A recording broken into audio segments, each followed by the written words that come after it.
Hi అండి. చిన్న పిల్లల్లో చాలామంది బరువు తక్కువగా ఉంటారు. చాలా నీరసంగా ఉంటారు కదా! అలాంటి వాళ్ళ కోసమైతే ఈ వీడియో చాలా యూజ్‌ఫుల్‌గా ఉంటుంది.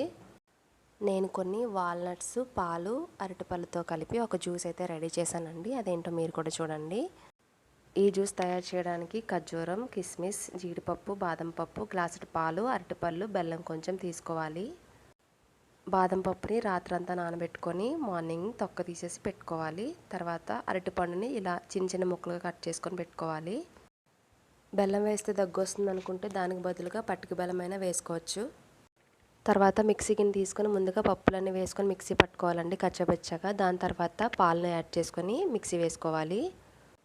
ఈ జ్యూస్ అయితే పిల్లలు చాలా ఇష్టంగా తాగుతారండి. తర్వాత రోజు కాకుండా వారానికి ఒకసారి పిల్లలకి ఇచ్చినా హెల్త్కి చాలా మంచిది. పిల్లలు హెల్తీగా ఉంటారు, యాక్టివ్గా ఉంటారు. ఈ వీడియో కనుక మీకు నచ్చితే లైక్ చేయండి, సబ్స్క్రైబ్ చేయడం మర్చిపోవద్దు. Thank you for watching.